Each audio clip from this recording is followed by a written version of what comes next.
Vamos a empezar entonces nuestro primer panel de la mañana, nuestro panel sobre hambre y seguridad alimentaria. En este panel, que va a ocurrir durante la siguiente hora, conversaremos justamente sobre este tema, el hambre y la inseguridad alimentaria. Vamos a estar conversando sobre las medidas que se pueden llevar a cabo para contrarrestar las causas coyunturales y estructurales de este fenómeno, muy importante, y por eso la razón de los invitados que tenemos hoy, cómo es que las empresas, las fundaciones y los institutos pueden contribuir a combatir el hambre y la seguridad y la inseguridad alimentaria. Y tengo el honor hoy de presentarles a Daniela Godoy. Daniela es oficial superior de políticas de la FAO para América Latina y el Caribe. Daniela nos va a estar acompañando como experta, y también es un placer presentarles a tres miembros de la red, tres miembros que van a estar aquí compartiendo sus experiencias en este panel. Les presento a Gilma Ballesteros de la Fundación Alpina de Colombia. Gracias, Gilma, por acompañarnos. Les presento también a Rodrigo Segura de la Fundación NTD Ingredientes de República Dominicana, y a Bárbara Acevedo del Instituto BRF de Brasil. A Daniela, a Gilma, a Rodrigo y a Bárbara, muchas gracias por acompañarnos y por compartir con todos nosotros las lecciones que han aprendido en sus organizaciones. Vamos a empezar con la exposición de Daniela y luego vamos a pasar a un bloque de intercambio entre Daniela y nuestros miembros de Red América. Margaret. Bueno, muchas gracias a todos por acompañarnos y empecemos entonces con Daniela. Daniela, América Latina pues ha enfrentado grandes desafíos que han dejado secuelas en estos 2 últimos años. La FAO en su último informe señaló una cifra que me pareció impresionante, donde dice que 60 millones de personas en América Latina viven en condiciones de pobreza o condiciones precarias de seguridad alimentaria. Quisiera empezar preguntándote, desde la FAO, ¿qué lectura hacen de esas circunstancias de cara al futuro y cuáles son las acciones que se pueden llevar a cabo para contrarrestar las causas coyunturales y estructurales de este fenómeno? Bienvenida, Daniela, estamos contigo. Muchas gracias, Margaret, muchas gracias, Paola. También saludar a toda la red y a los destacados panelistas con los que tengo la suerte de compartir esta instancia hoy día. Sin duda, muchos son los desafíos y de eso vamos a conversar ahora, y tengo una presentación que les voy a mostrar, que tiene por objetivo hacer un diagnóstico de la situación actual en América Latina y el Caribe, con una mirada desde el hambre, desde la seguridad alimentaria, pero también desde la malnutrición, ¿cierto?, en todas sus formas. Y también con una mirada de desafíos, de un trabajo intersectorial donde participan y deben participar todos los sectores y todos los actores del sistema agroalimentario para poder potenciar el cumplimiento de los objetivos de desarrollo sostenible. En ese sentido, solo comentar que este año la FAO publicó el Estado Mundial de la Seguridad Alimentaria y la Nutrición en el Mundo. Los datos, la verdad, es que fueron bastante preocupantes. La subalimentación, que es el hambre, la padecen 768 millones de personas, de acuerdo a los datos del año 2020. Y efectivamente, como mencionaba Margaret, en América Latina y el Caribe son 60 millones de personas las que padecieron hambre durante el año 2020. Esto nos plantea un enorme desafío para el cumplimiento de los Objetivos de Desarrollo Sostenible y específicamente el Objetivo de Desarrollo Sostenible número 2. Aquí ustedes pueden ver en estas líneas del gráfico el aumento de la subalimentación en el mundo y también en América Latina y el Caribe. Ustedes pueden ver cómo ha aumentado en el último tiempo y específicamente cómo ha aumentado entre el año 2019 y 2020. Esto podría tener relación, sin duda, con los efectos que ha tenido la pandemia en los ingresos de las personas, en tantos aspectos sociales, económicos y, por supuesto, también en su alimentación. Cuando nosotros podemos ver lo que ha ocurrido en América Latina en términos de prevalencia de la subalimentación y también en términos, ¿cierto?, de número de personas, que es lo que nos preocupa, En ese sentido, ustedes pueden ver desde el año 2005, empieza a disminuir la subalimentación, luego en 2010 tenemos un 6,9%, en 2005 teníamos un 9,3%, y luego comienza a mantenerse hasta que en el año 2020 subimos nuevamente a un 9,1%. En términos porcentuales, el hambre en América Latina y el Caribe sube en 2 puntos porcentuales si comparamos 2020 con 2019. Y también esto se ve reflejado, por supuesto, en la cantidad de personas que padecen hambre y que son alrededor de 60 millones de personas en la región.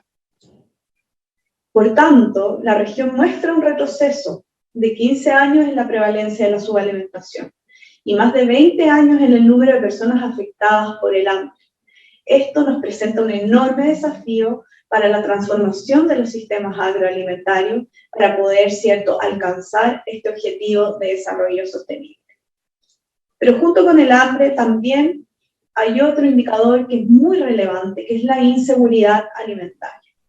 La inseguridad alimentaria puede ser grave o puede ser moderada y significa que las personas no tienen el acceso físico y económico a los alimentos, no solamente en la cantidad requerida para su salud, sino que también en la calidad requerida para su desarrollo. Y en ese sentido mencionar que solo en América Latina y el Caribe, 267 millones de personas presentaron inseguridad alimentaria grave y moderada.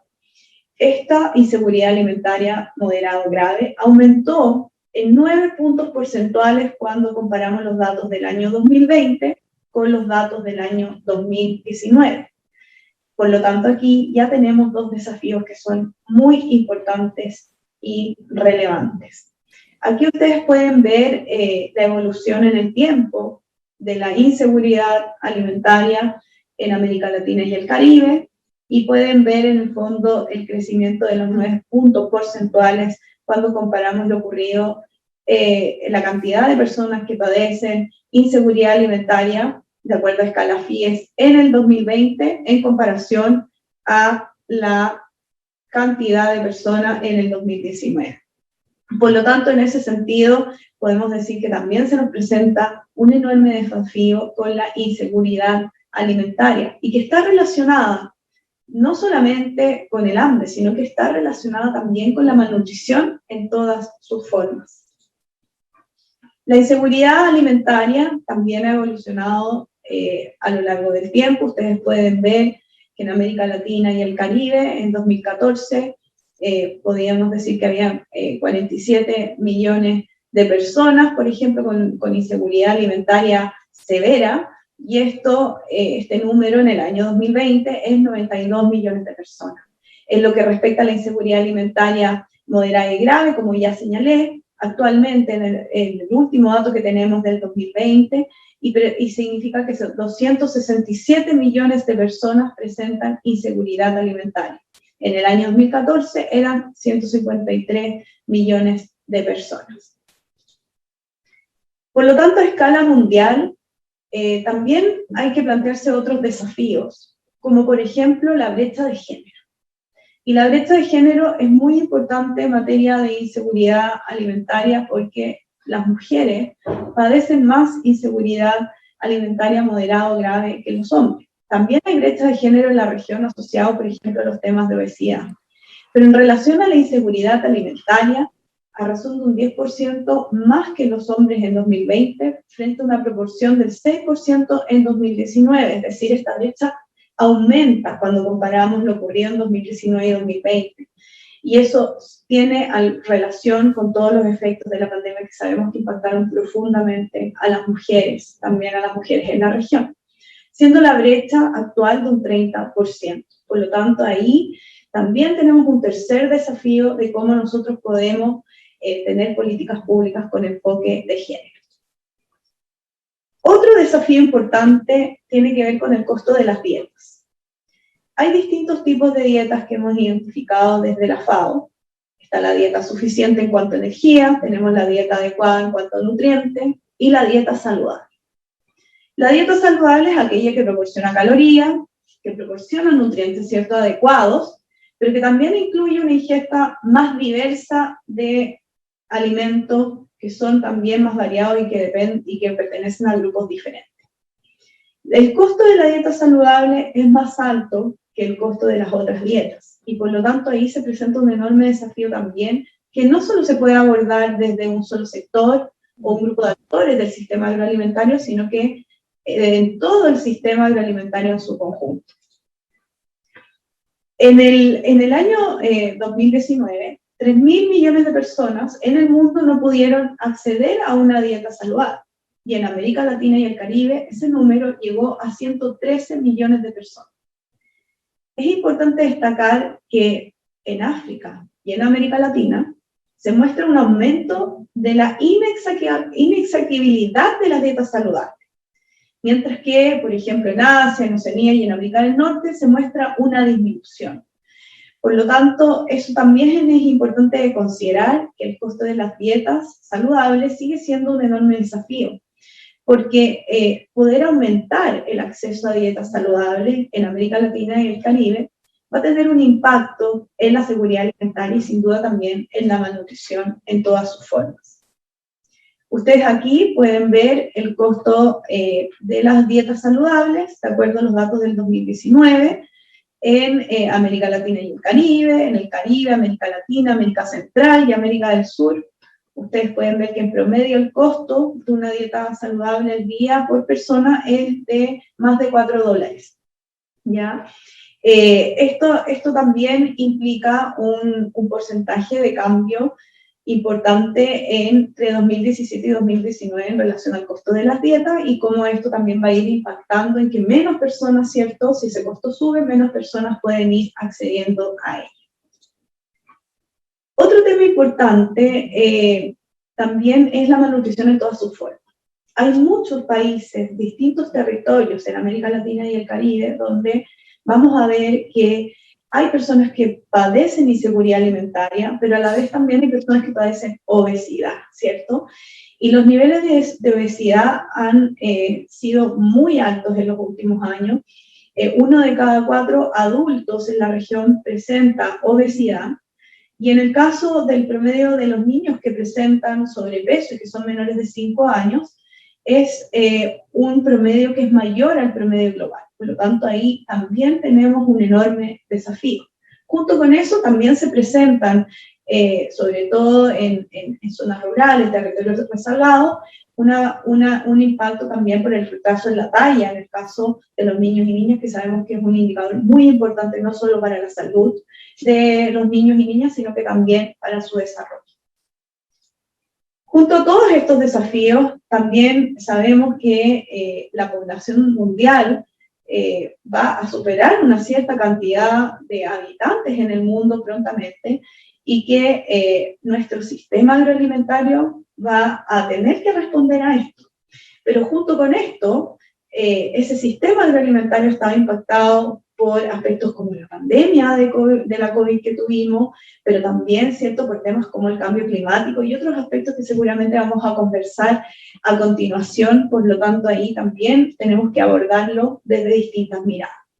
Y es por eso que, con todos estos grandes desafíos, la FAO se plantea un nuevo marco estratégico que parte en el año 2022, donde el objetivo está en poder cumplir los objetivos de desarrollo sostenible, principalmente con un enfoque en el objetivo de desarrollo sostenible 1, el 2 y el 10, que sabemos que tienen relación con la pobreza, el hambre, y para alcanzar esta transformación de los sistemas agroalimentarios que nos permitan tener sistemas que sean más eficientes, inclusivos, resilientes y sostenibles.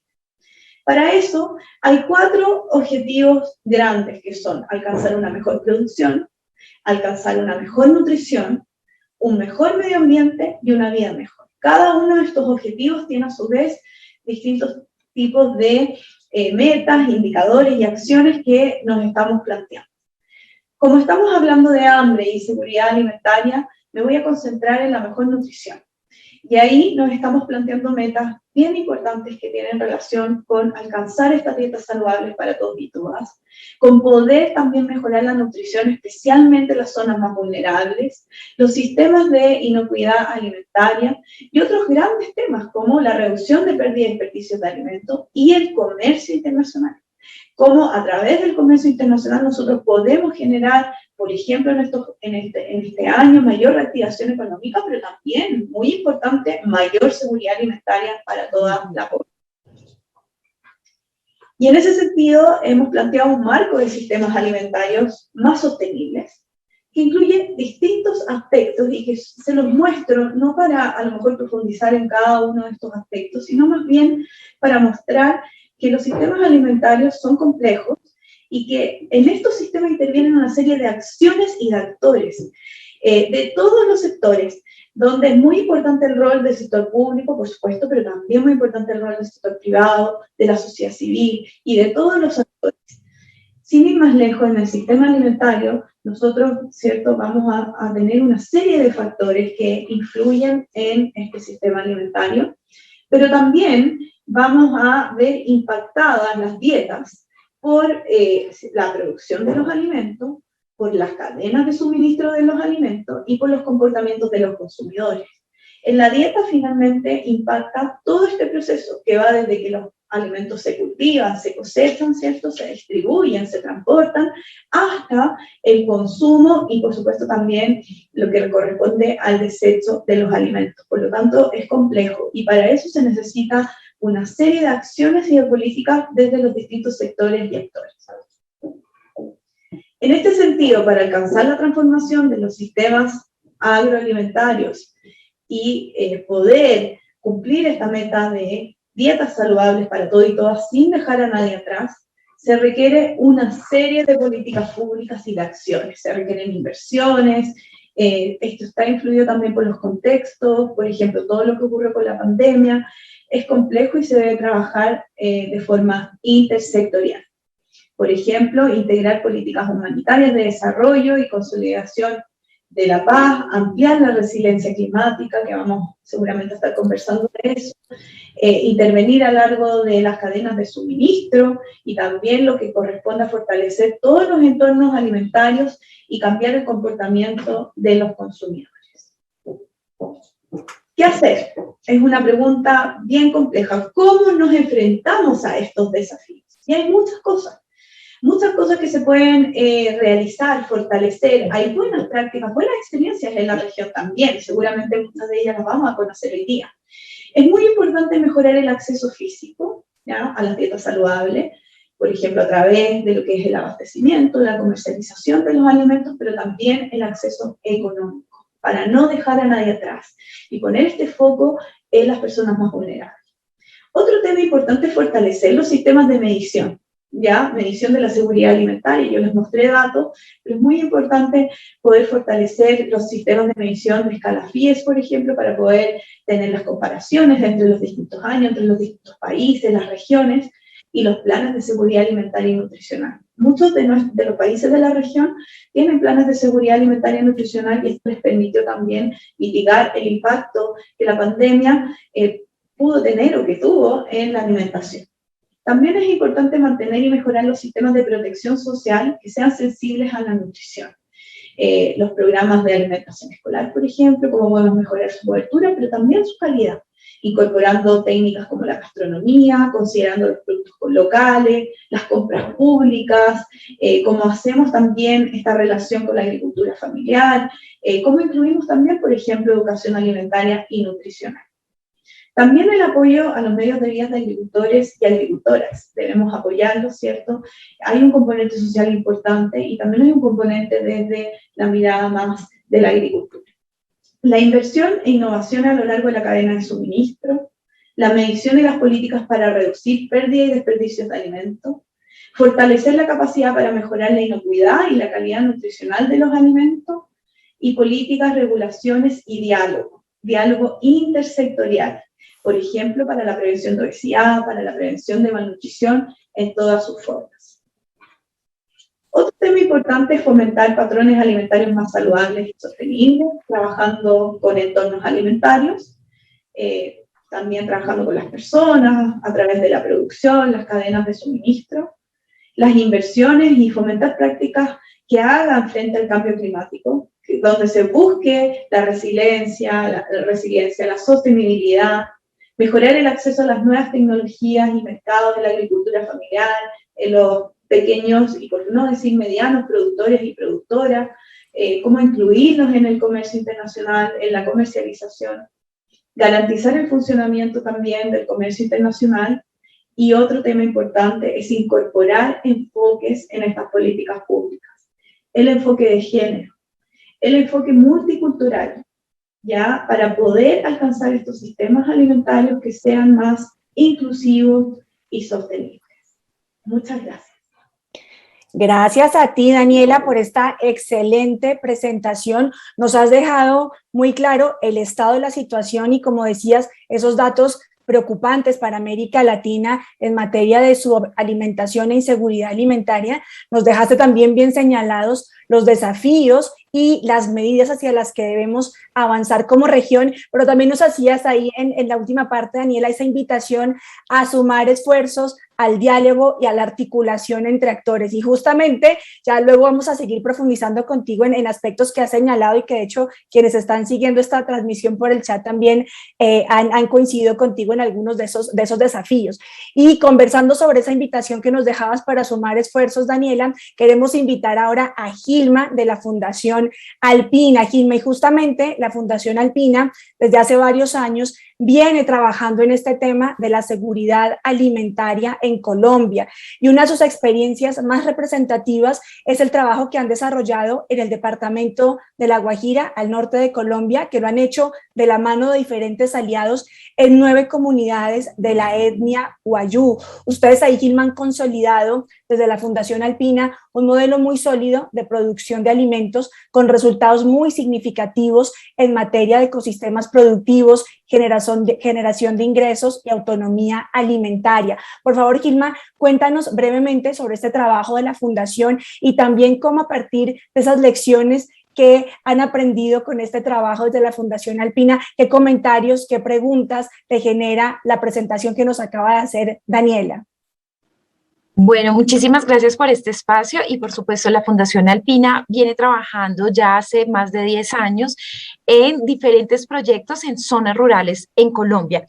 Y voy a empezar porque Daniela nos ha hecho una exposición maravillosa de unas apuestas que tiene la FAO y que además la Fundación Alpina cumple casi que a cabalidad en ese, digamos, desarrollo que hemos tenido metodológico y sistemático para hacer acciones en pro de la transformación de las vidas de los pequeños productores. En La Guajira justamente tenemos unos proyectos que se han venido gestando a partir, digamos, de un sistema de extensión rural integral, pero me quiero detener en lo que ha dicho Daniela sobre la apuesta de la FAO, una mejor producción a través de este sistema de extensión rural, un modelo que además tiene un enfoque diferencial porque es adaptativo, por supuesto, a las comunidades Wayuu. Una de las grandes apuestas que tiene la Fundación Alpina es justamente co-crear, participar, hacer todo de manera con alianzas, de manera participativa con el territorio. Allí se ha generado un modelo específico con enfoque diferencial que nos ha permitido tener estas actividades de desarrollo rural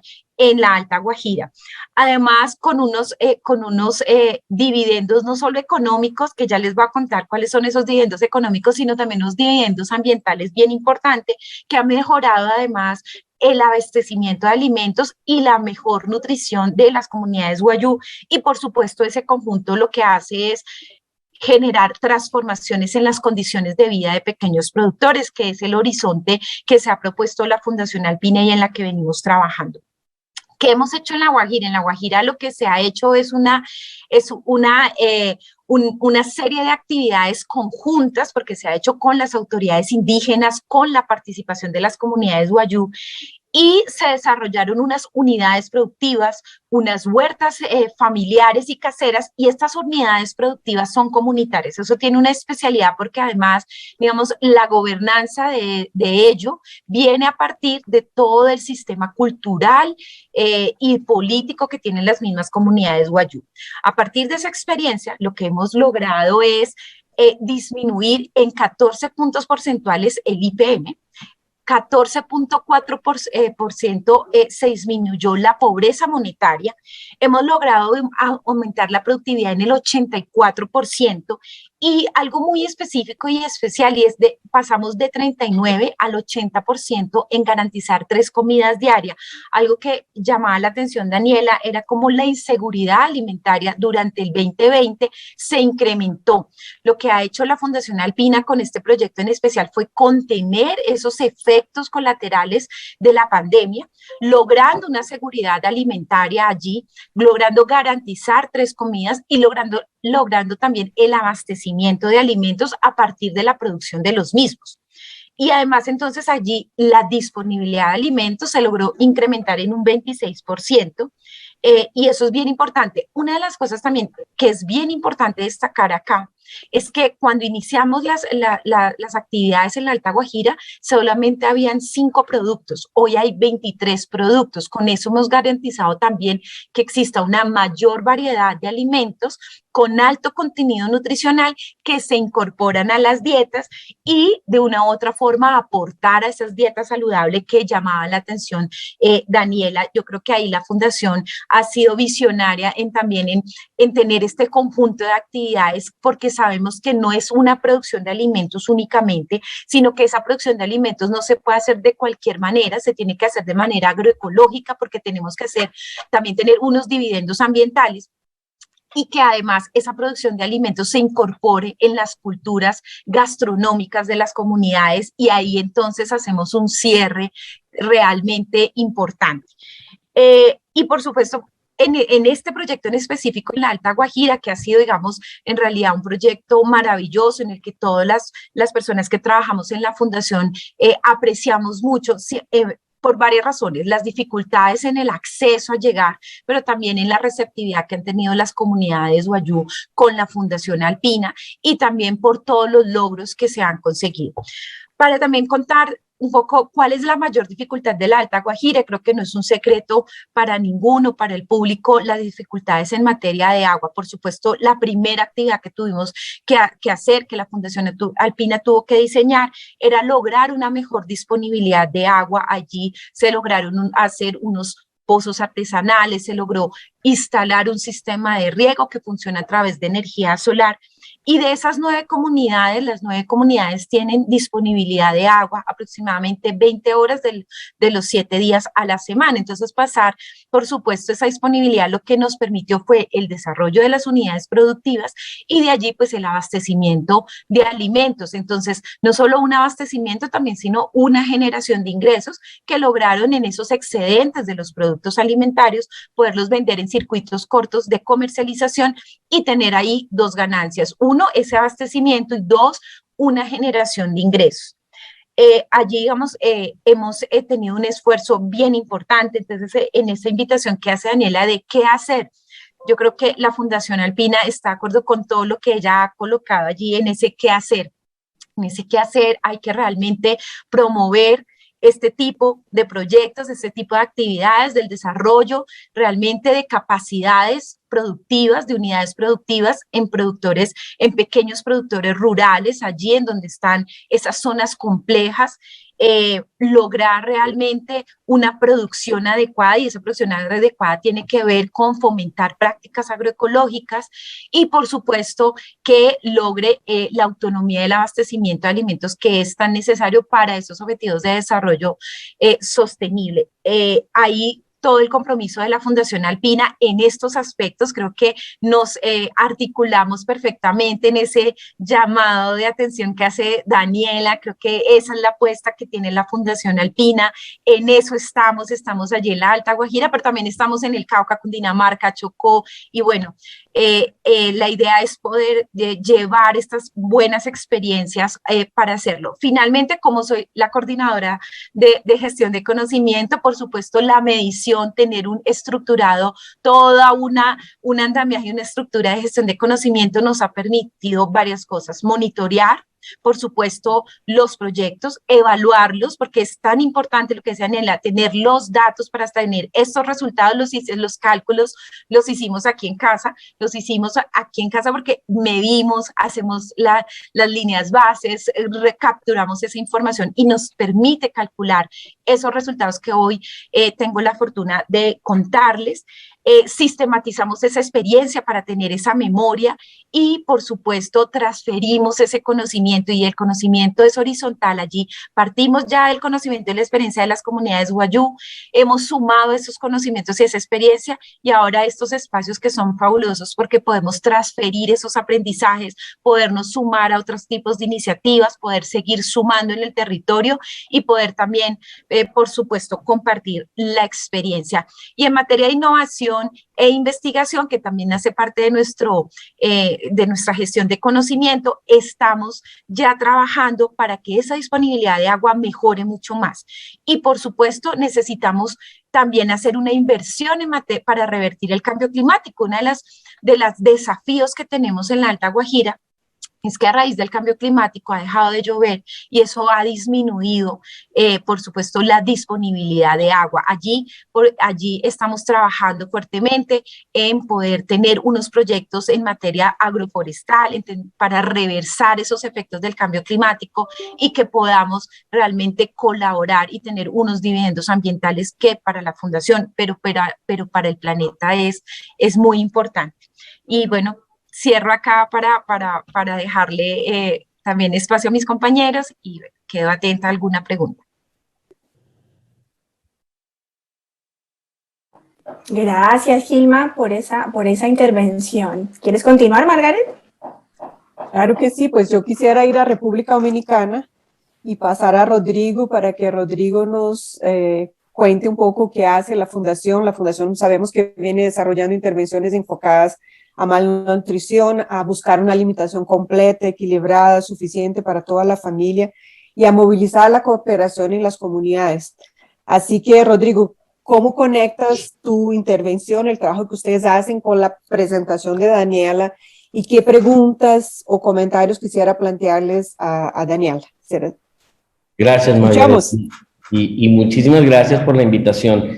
Lo primero es que, al igual que Gilma, nos sentimos plenamente alineados a este marco estratégico de la FAO y a estos objetivos que están desarrollando a nivel latinoamericano, y lo cual nos llena, pues, no solo nos alienta a continuar el trabajo, sino también nos motiva a saber que hay un respaldo de parte de organizaciones y de las agencias de las Naciones Unidas que están vinculadas a este tema.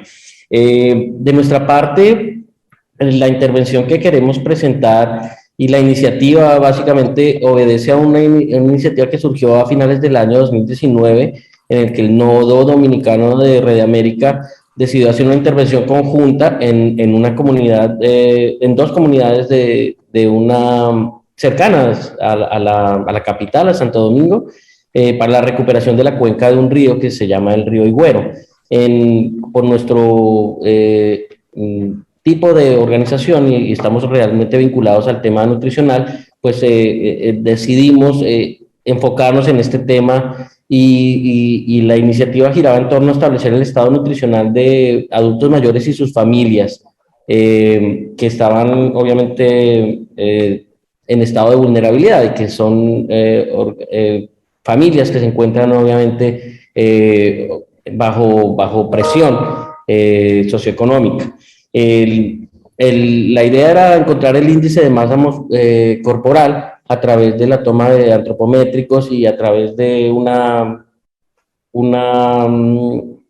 encuesta, corroborar algunos datos en torno al estado nutricional y a la alimentación que reciben los adultos mayores por parte de sus familias, porque es bien sabido que el adulto mayor, bien por sus condiciones de edad o por algunas morbilidades y comorbilidades que presenta, muchas veces no está en condiciones de preparar sus propios alimentos ni de suministrárselos. Entonces dependen, en este caso, de sus familias y de las personas que ejercen el cuidado. Por lo tanto, dentro de la encuesta se incluyeron preguntas relacionadas específicamente con las morbilidades presentes en los adultos mayores si había presencia de hipertensión, diabetes, algunas características específicas de las dietas alimentarias que eran presentes en estos adultos mayores, y otra información pues de relevancia. Los resultados nos mostraron que, bien como dice Daniela, tanto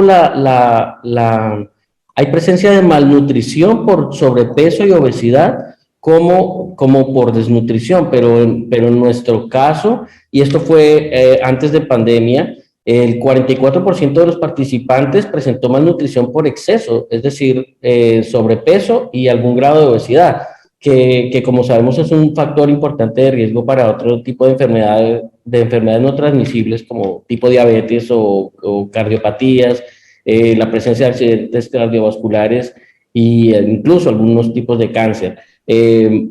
Por otro lado, vimos que un 16% de la población padecía de desnutrición y pues este aspecto está siendo atendido con apoyo de la Fundación Popular y el programa Sanar una Nación a través del suministro de arroz fortificado, que viene un poquito como a mejorar este estado nutricional de las personas que están en desnutrición. Digamos, un poco vinculando ya el tema de la pandemia, ¿qué trajo la pandemia a esta iniciativa? Básicamente empeoró la calidad de la alimentación, aumentó la subalimentación, como bien mostraba Daniela en su gráfica, y una reciente encuesta de las Naciones Unidas que se realizó en 18 cabeceras municipales del país muestra que el 43% de los encuestados dice haber reducido las porciones de alimentos servidos. El 30% de las familias redujo el número de comidas por día y al menos el 5% ha pasado un día entero sin comer durante la pandemia. Entonces, esos son datos que realmente llaman a la atención de organizaciones como la nuestra que estamos buscando garantizar esa seguridad alimentaria, y obviamente el 78% de las personas encuestadas expresaron que su mayor preocupación durante la pandemia no era ni siquiera la enfermedad, sino garantizar la alimentación de sus familias. Entonces, allí encontramos una necesidad latente y básicamente a través de esta iniciativa buscamos, además de brindar información, porque al tratarse de adultos mayores tienen características nutricionales específicas y necesidades nutricionales también específicas, y buscamos brindar talleres nutricionales que estén enfocados en esas necesidades y condiciones particulares de los adultos mayores y generar hábitos alimenticios saludables,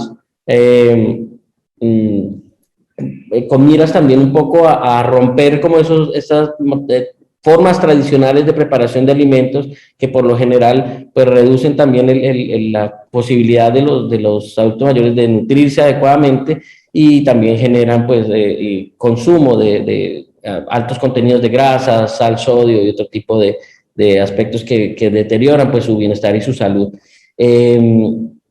La idea también un poco en torno a esto es mejorar la calidad del agua de consumo, porque si bien ahí hay fuentes de agua, hay arroyos y pozos, el mayor porcentaje de la población expresó no tener ningún tipo de tratamiento, no dar ningún tipo de tratamiento al agua. Por ende hay una gran alta frecuencia de enfermedades gastrointestinales en la población, y a su vez pues con otros miembros del Nodo Red América estamos buscando también un poquito incorporar la práctica agroforestal y agroecológica en torno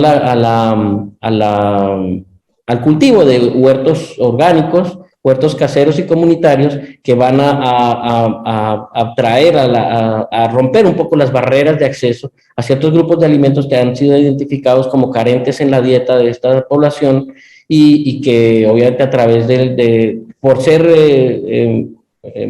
cultivos de ciclo corto, pues nos permite aprovechar directamente y generar un autoconsumo rápido para las familias y las personas que lo están requiriendo. Con esto pues obviamente no pretendemos resolver completamente el problema, pero sí iniciar un proceso en el cual se pasa de una subalimentación en la que no están presentes los vegetales la dieta por la general y llegamos a un punto en el que podemos al menos garantizar que esto está presente en la dieta y que las personas están, como tú lo decías en tu presentación, cubriendo la dieta adecuada y tendiendo hacia la dieta saludable, que es un poco también el propósito de nuestra iniciativa. Bueno, sé que me queda muy poquito tiempo, pero básicamente para garantizar la sostenibilidad también estamos pensando con familias que tienen cuidado de algunos animales, pues generar algún sistema biodigestor para poder pues un poco generar energía a través del biogás, fertilizante para los mismos huertos comunitarios y caseros y pues un poco intensificar y sacar el mayor provecho a las áreas cultivadas para pasar pues, de un autoconsumo también a la comercialización, lo cual generaría pues inclusión económica y otros aspectos pues de relevancia para nosotros. Y la pregunta aquí pues sería en torno a cuáles serían esas lecciones aprendidas o experiencias que son más exitosas en la promoción de hábitos alimenticios saludables y dentro de las comunidades que estén especialmente dirigidas hacia los adultos mayores por las características que tienen y como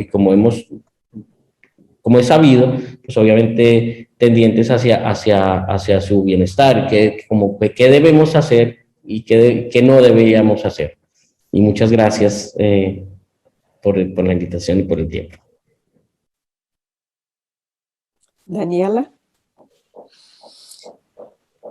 Muchas gracias.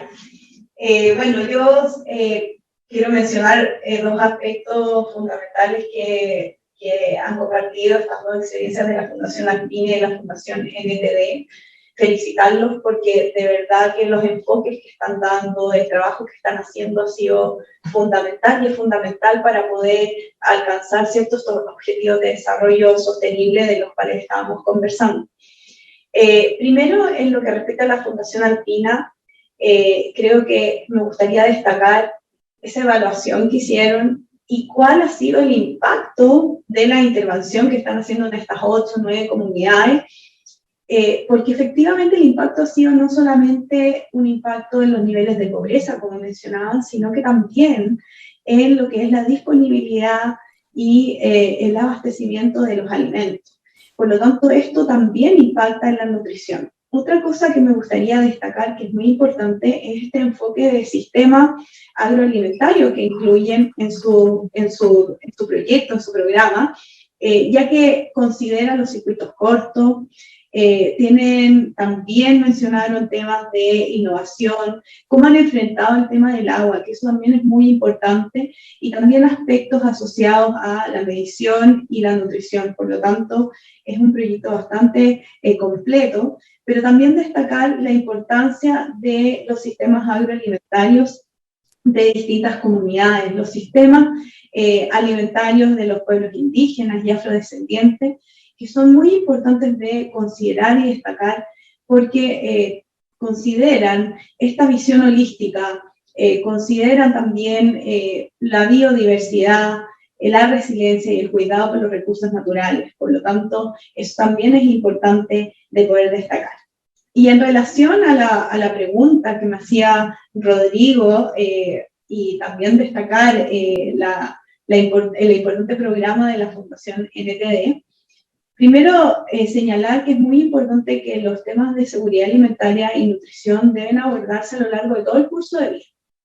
Es muy importante lo que ocurre con los niños y niñas, pero también es importante lo que ocurre en las edades adultas, es importante también lo que ocurre con las personas mayores.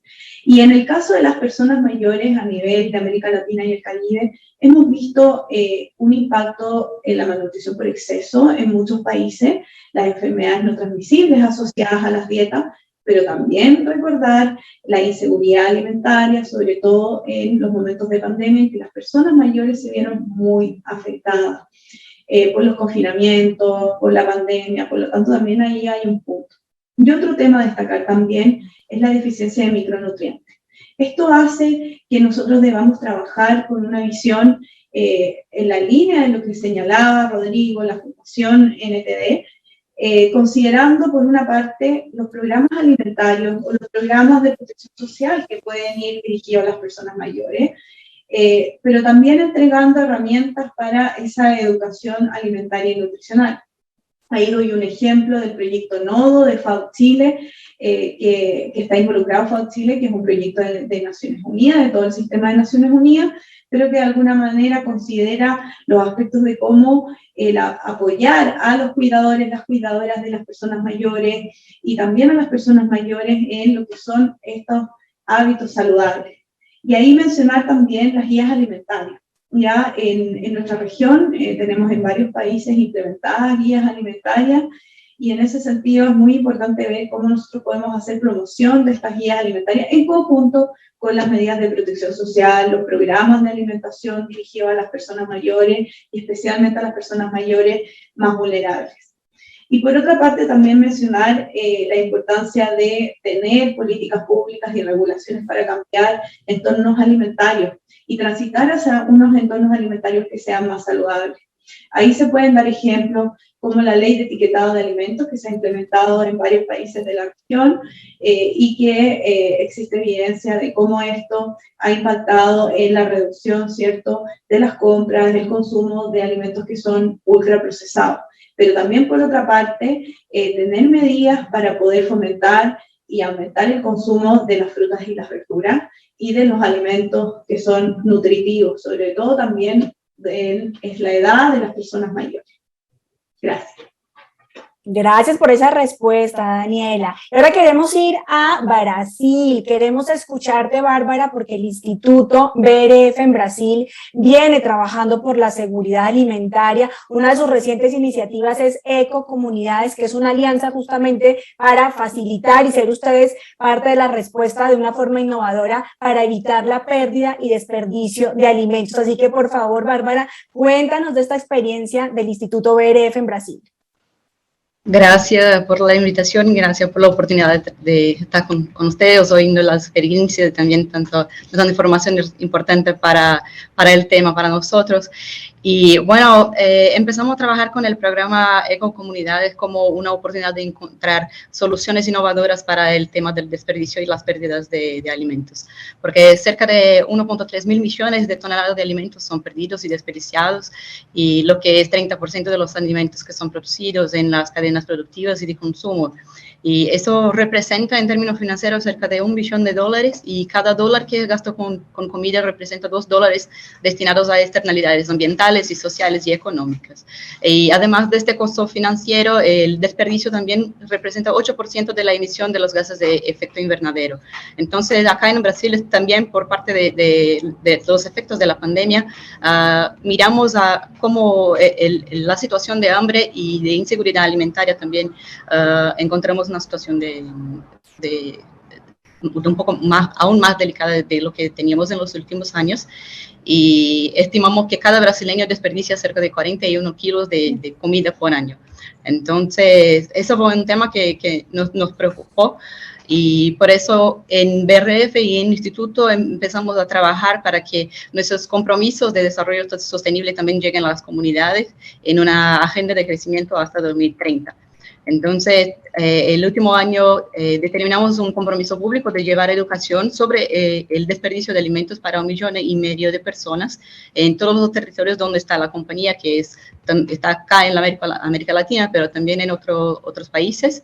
Y en parte de esa idea de educación fue la idea de buscar otras soluciones y encontrar lo que ya estaba siendo hecho en términos de política pública, pero también en términos de este ecosistema de innovación que tenemos. Entonces, el ECO es un programa que hicimos en alianza con una aceleradora de impacto que se llama Quintes, acá en Brasil, y también con una empresa de inversión social que es Proces.